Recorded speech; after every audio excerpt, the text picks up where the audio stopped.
झारखंड में आज सरना धर्मकोड की मांग को लेकर चक्का जाम पूरी तरह शांतिपूर्ण रहा। कहीं कहीं से कुछ छिटपुट घटनाएं सामने आए, जिसमें जामताड़ा के आसनसोल करमाताड़ रेलखंड हाल्ट पर आदिवासी सेंगल अभियान के कार्यकर्ताओं ने चक्का जाम किया। सैकड़ों की संख्या में कार्यकर्ता रेलवे ट्रैक पर प्रदर्शन तथा नारेबाजी करते रहे।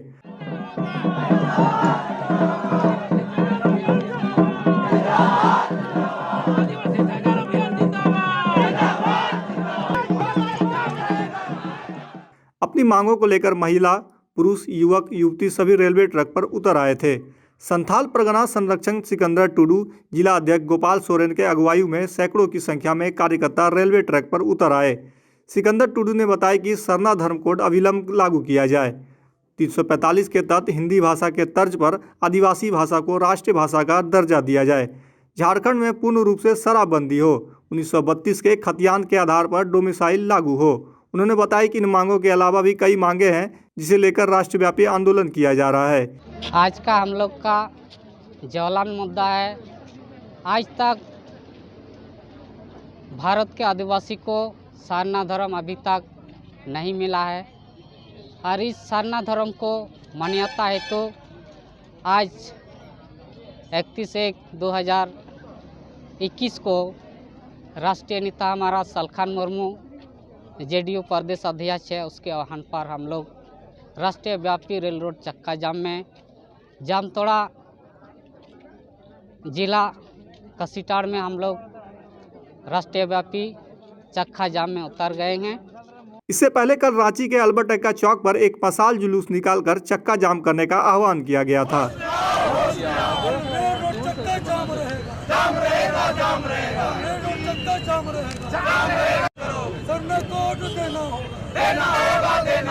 मोदी सरकार होश में आओ,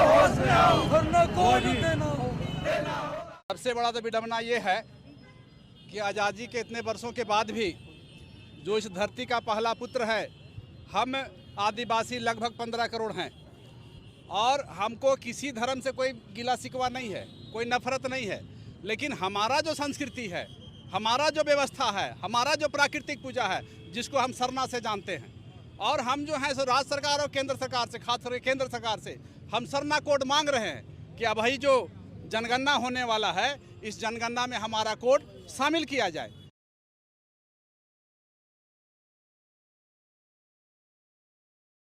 कांग्रेस ऑफिस अध्यक्ष जी से मिलने आई थी। मीडिया के माध्यम से इस स्टेटमेंट के बारे में पता चला।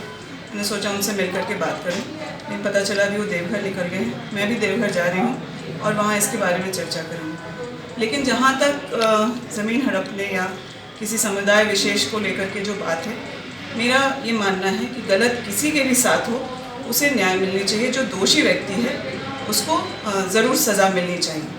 हम लोग कांग्रेस पार्टी के लोग हैं। हमारे नेता राहुल गांधी जी ने हम लोगों को ये सिखाया है कि पंक्ति में जो अंतिम व्यक्ति है उसकी हमें सहायता करना, और ये जब हम लोग अपने विधायक के तौर पे भी काम करते हैं तो इस बात का विशेष ध्यान रखते हैं।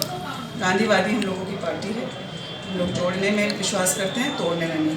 इस तरह के बयान से किसी समाज के किसी भी समुदाय को ठेस पहुंचाने का काम कांग्रेस पार्टी के लोगों का नहीं है।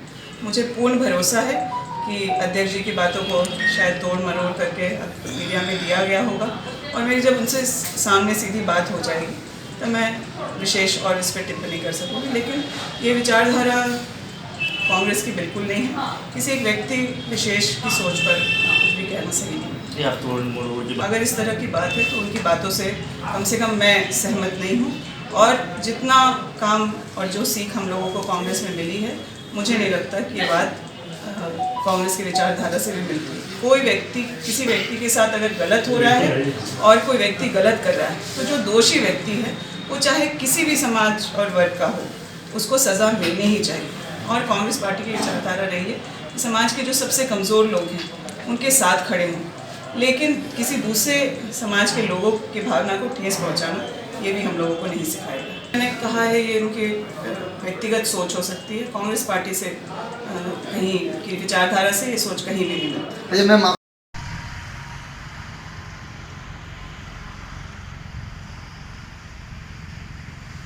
जी का जो बयान आया है वो उनका निजी बयान है, उनका निजी विचार है।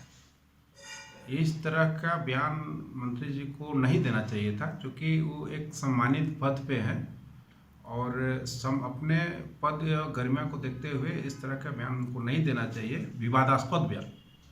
और जहाँ तक सम्मान और अधिकार का बात है, तो सबका बना हुआ है कि किसका कहाँ अधिकार है। तो वो यहाँ के आदिवासियों को अधिकार दिया गया है, सरकार में है, वो सब बना गया है, संविधान में दिया गया है। जो यहाँ स्थानीय है उनको अपना अधिकार मिलना चाहिए, तो जो उनका अधिकार है वो मिलेगा।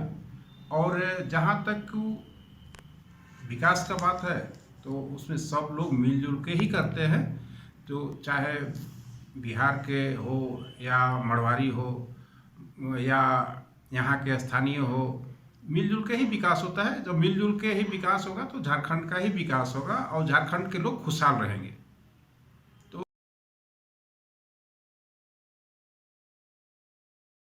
जहां मैं दूसरे बेटे को जन्म देना चाहता हूं, क्या यह दृश्य कभी देखने को मिला?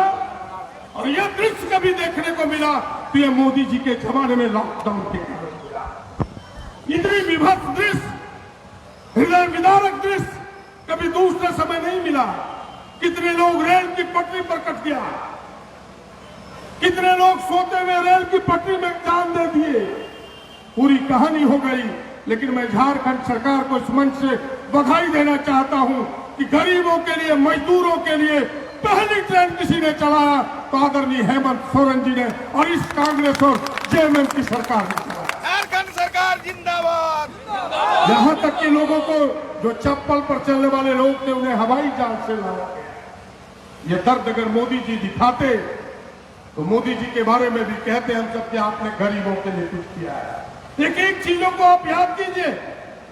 2013 में कौन कौन कानून बने, जरा आप याद कीजिए। बात जिसके दर्द को 60 दिनों के लंबे आंदोलन के बाद सैकड़ों किसानों की जान लेने के बावजूद जिस हुक्मरान रायसीना के बादशाह की नींद अभी तक बेखबर है, उनको जगाने के लिए, उनको ये बताने के लिए कि सिंगो बॉर्डर की चिंगारी सिर्फ दिल्ली की सीमाओं में नहीं बन के रह गई है, ये देश के कोने कोने में फैल चुकी है। और उसका आगाज यहाँ गोड्डा के करगिल चौक से देवघर के रहनी शहीद स्थल तक एक झलक के रूप में आवाज पहुंचाने के लिए की जा रही है। मैं आभार व्यक्त करता हूं प्रदीप बाबू का, जिनकी ये सोच थी, हमारा आह्वान था, इरफान जी का साथ था और आप सभी का उत्साह था कि इस तरह की रैली आज गोड्डा की धरती से, संथाल की धरती से अंगड़ाई ले रही है। जब ये कारवां बढ़ता बढ़ता देवघर तक जाएगा, आप सब गवाह रहिएगा, एक हुल आगाज होगा जो रायसीना की नींव को जरूर हिलाने का काम करेगा, बादशाह की नींव को तोड़ने का काम करेगा। क्या इस आवाज को आप दबने देंगे? दबने देंगे? आप हमारे साथ हैं ना? हाथ उठा के बोलिए, साथ है।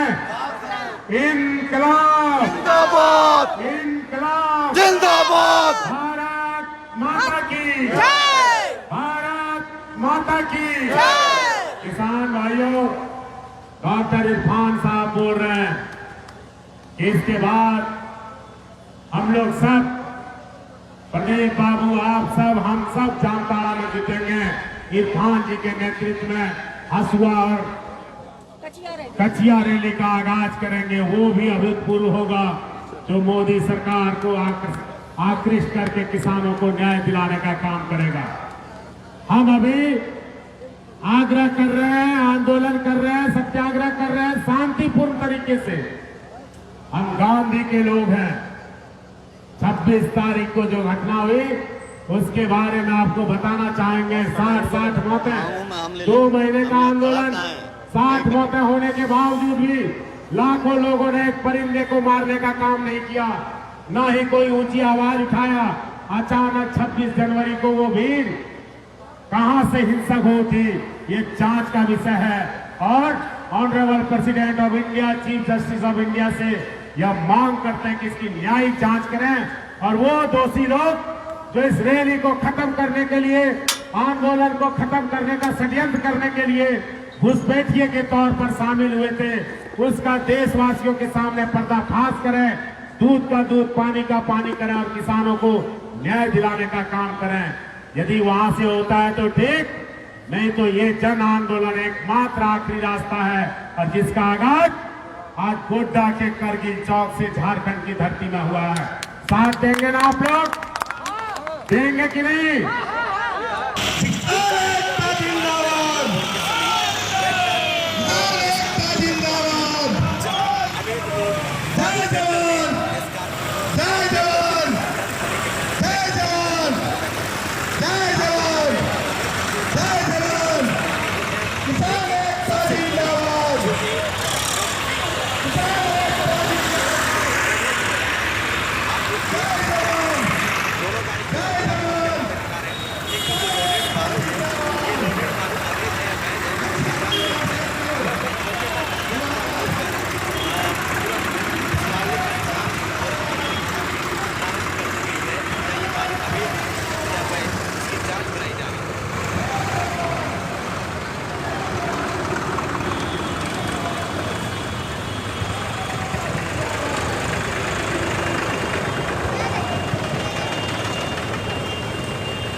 चतरा सदर प्रखंड के देवरिया गांव में एक विवादित भूमि पर लगे बड़ी संख्या में सागवान वृक्ष को नष्ट किए जाने की घटना के बाद दो पक्षों के बीच तनातनी का माहौल है।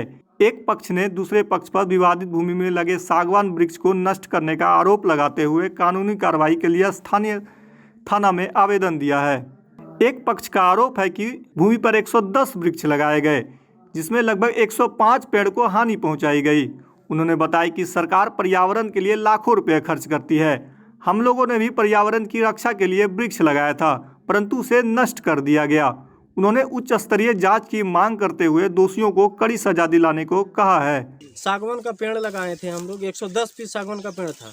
तो जब तैयार होने लगा, जब बच्चा था उसको हम लोग काफ़ी ज़्यादा मेहनत किए, मेहनत करके उसको तैयार करवाएं, बड़ा हुआ और ज़्यादा 10 से 15 फीट 12 फीट के बीच में सब पौधा हो गया था। देखिए पीछे पौधा लगा हुआ है, दिख रहा है, जितना भी पौधा दिख रहा है सब टूटा पड़ा है। मुश्किल से 2 या 3 पौधा होगा, इसमें देखिए सामने नज़र आ रहा है, टोटल के टोटल नष्ट किया हुआ पौधा है। सरकार अभी पैसा दे रही पेड़ लगाने के लिए, सरकार इतना पैसा खर्च कर रही पर्यावरण को बढ़ाने के लिए, तो हम लोग कौन सा गुनाह काम किया है? पेड़ ही तो लगाया है।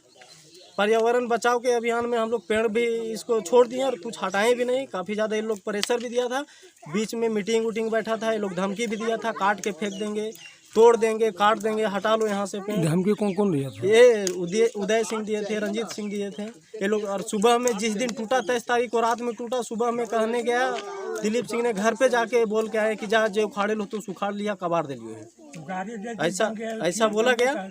उसके बाद हम लोग फिर थाना जाके FIR किए, CO साहब को भी दिए हैं और फॉरेस्ट में भी एप्लीकेशन दिए हैं।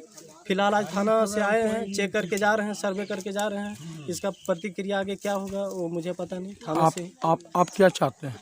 मैं चाहता हूं कि इस पे उच्च स्तरीय जांच हो। पर्यावरण बचाव संबंधी में मैंने पेड़ लगाया, कौन सा गुनाह किया मैं? उच्च स्तरीय इसका जांच मैं मांगता हूं।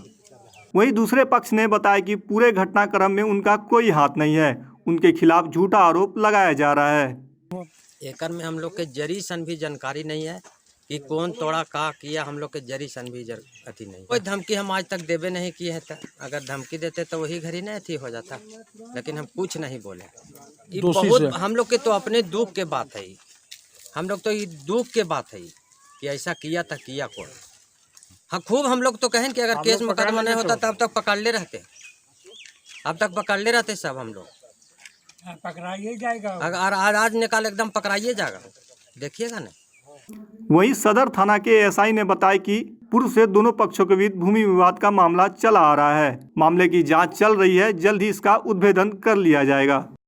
इसी जमीन को लेकर के पहले से पूर्व से विवाद चला आ रहा है। इसी बीच इस विवादित स्थल पर कई बार अंचल से भी, अनुमंडल से भी इस निष्पादन हेतु कार्यक्रम किया गया, लेकिन अभी तक दोनों पक्ष में उलझन समाप्त नहीं हो पाई है।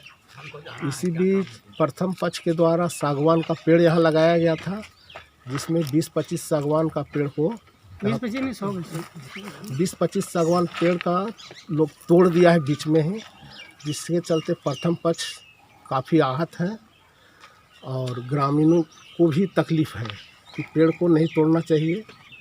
इसकी जांच चल रही है और आगे जांच चलेगी कि ये जो है सो कौन व्यक्ति का किया हुआ कार्य है जो दोनों पक्ष को लड़ाई से संबंधित विवादित कर बना दिया है। इस जगह आवेदन मिला है, उसमें एक दिलीप सिंह है,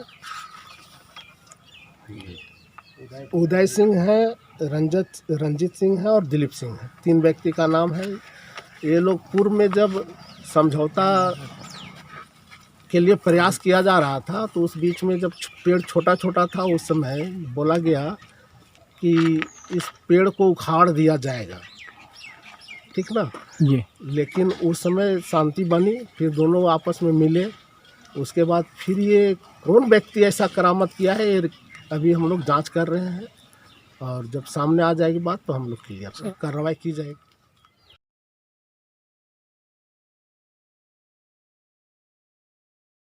गढ़वा जिले में किसी भी योजनाओं में भ्रष्टाचार अब आम बात हो गई है, क्योंकि यहाँ के लोग क्षेत्र के विकास के बजाय लोग अपने विकास में लग गए हैं।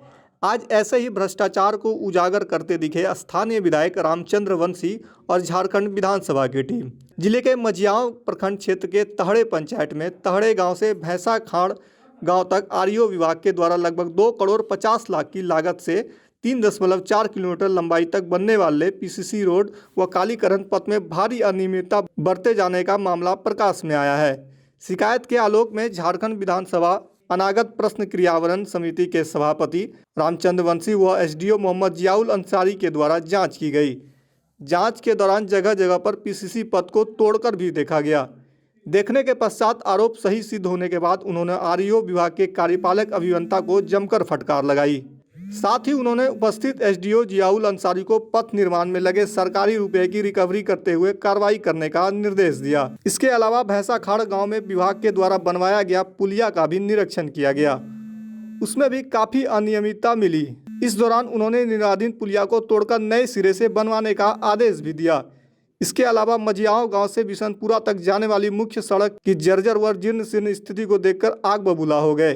उन्होंने कहा कि सड़क निर्माण के समय इसकी गुणवत्ता की जांच आप सबों को करनी चाहिए, लेकिन आप सभी लोगों की निष्क्रियता एवं लापरवाही के कारण 3 से 4 साल के अंदर ही सड़क की स्थिति नारकी हो गई, जिसके कारण सरकारी राशि का दुरुपयोग हुआ। साथ ही उन्होंने कहा कि मैं अपने विधानसभा क्षेत्र में सरकारी राशि का दुरुपयोग किसी भी सूरत में नहीं होने दूंगा।